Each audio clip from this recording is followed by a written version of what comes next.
আমায় ইংরাজিটা শিখতে হবে, এটা আর আমার ইংরাজি শেখার কথা, এই দুটো বাক্য কি একইভাবে আমরা বলি বাংলায়? বলি না। তাহলে ইংরেজিতেও আমরা এই দুটো বাক্যকে একই রকমভাবে বলবো না। আজকের ভিডিওয়ে শিখবো বেশ কিছু স্ট্রাকচারস, যেগুলো তোমরা যদি প্রয়োগ করো তাহলে অনেক ভালো ভালো ইংরাজি সেন্টেন্স কিন্তু নিজেরাই বলতে পারবে। দেখে নেব স্ট্রাকচারস, তার সাথে বেশ কিছু এক্সাম্পলস। কিছু করার কথা যদি প্রেজেন্ট টেন্সে বোঝায় তাহলে তার স্ট্রাকচার হচ্ছে am is are plus supposed to plus verb 1। মানে am অথবা is অথবা are, তার সাথে supposed to, তার সাথে ভার্বের বেস ফর্ম। আমার ইংরাজি শেখার কথা, I am supposed to learn English। তার আজ রান্না করার কথা, she is supposed to cook today। তার আজ কলেজ যাওয়ার কথা, he is supposed to go to college today। আবার বলছি, আমার আজ যাওয়ার কথা, তার রান্না করার কথা, আমার ইংরাজি শেখার কথা, এগুলো সবই প্রেজেন্ট টেন্সে। I am supposed to learn English, she is supposed to cook today, he is supposed to go to college today। এবার এগুলোই যদি আমরা অতীতকালে বা পাস্ট টেন্সে বলি, কিভাবে বলবো চলো দেখে নিই। কিছু করার কথা ছিল মানে অতীতকালে ছিল, এটা স্ট্রাকচারটা আগের মতোই, শুধু am is are এর জায়গায় was বা were বসবে। স্ট্রাকচারটা কি হবে? was অথবা were plus supposed to plus verb 1 বা বেস ফর্ম। আমার কাপড় কাচার কথা ছিল, I was supposed to wash the clothes, I was supposed to wash the clothes। তার বাবার ডাক্তার দেখানোর কথা ছিল, his father was supposed to visit doctor, his father was supposed to visit doctor। তার ব্যাংকে যাওয়ার কথা ছিল, she was supposed to go to bank, she was supposed to go to bank। তাদের আজ ম্যাচ খেলার কথা ছিল, they were supposed to play the match, they were, এখানে যেহেতু প্লুরাল তাই were বসছে, they were supposed to play the match। তাহলে বোঝা গেছে প্রেজেন্ট এবং পাস্ট টেন্সে কিছু করার কথা থাকলে আমরা এই দুটো স্ট্রাকচার ব্যবহার করে কিন্তু ইংরেজি সেন্টেন্স বলতে পারবো। দেখে নিই নেক্সট স্ট্রাকচারটা। চলো ইংরাজি শিখি, চলো ফুটবল খেলি, চলো রান্না করি, চলো কিছু করি, এইটা আমরা ইংরাজিতে কিভাবে বলবো?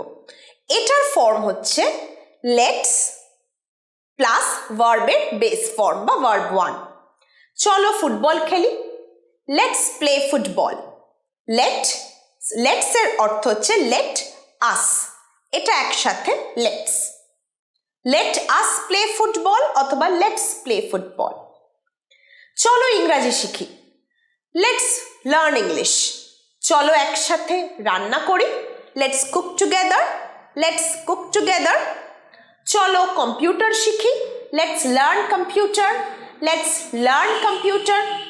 চলো এখন যাওয়া যাক, let's go now, let's go নাও। চলো একটু বিশ্রাম নেওয়া যাক, let's take some rest now, let's take some rest now. তাহলে চলো কিছু করি, এটার ফর্ম হচ্ছে লেটাস বা লেটস প্লাস ভার্বের ফার্স্ট ফর্ম বা বেস ফর্ম। আশা করি তোমরা বুঝতে পারছো। তোমরা কিছু একটা স্ট্রাকচার ইউজ করে, ওপরে যে স্ট্রাকচারগুলো শেখালাম সেগুলো ইউজ করে সেন্টেন্স তোমরা কমেন্ট বক্সে করে জানাতে পারো, আমি চেক করে বলে দেবো সেগুলো ঠিক আছে কিনা। এবার পরের স্ট্রাকচারটা হচ্ছে মনে হচ্ছে। তোমাকে ব্যস্ত মনে হচ্ছে, তোমাকে ক্লান্ত মনে হচ্ছে, তাকে ক্লান্ত মনে হচ্ছে, তাকে অসুস্থ মনে হচ্ছে, কিছু মনে হওয়া, এটা ইংরেজিতে কিভাবে বলবো চলো দেখে নিই। কিছু মনে হচ্ছে এটা ইংরেজিতে বোঝাতে ইউজ করব seem to be, seem to be। এবার থার্ড পারসন সিঙ্গুলার নাম্বার হলে seems হবে। তোমাকে ক্লান্ত মনে হচ্ছে, you seem to be tired, you seem to be tired। তাকে ব্যস্ত মনে হচ্ছে।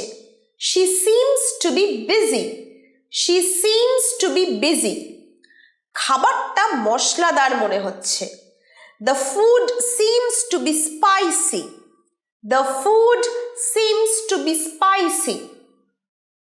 তোমাকে অসুস্থ মনে হচ্ছে। You seem to be unwell. You seem to be unwell. ঠিক আছে, তাহলে মনে হচ্ছে, কিছু মনে হওয়া, এটা আমরা কিভাবে বলবো?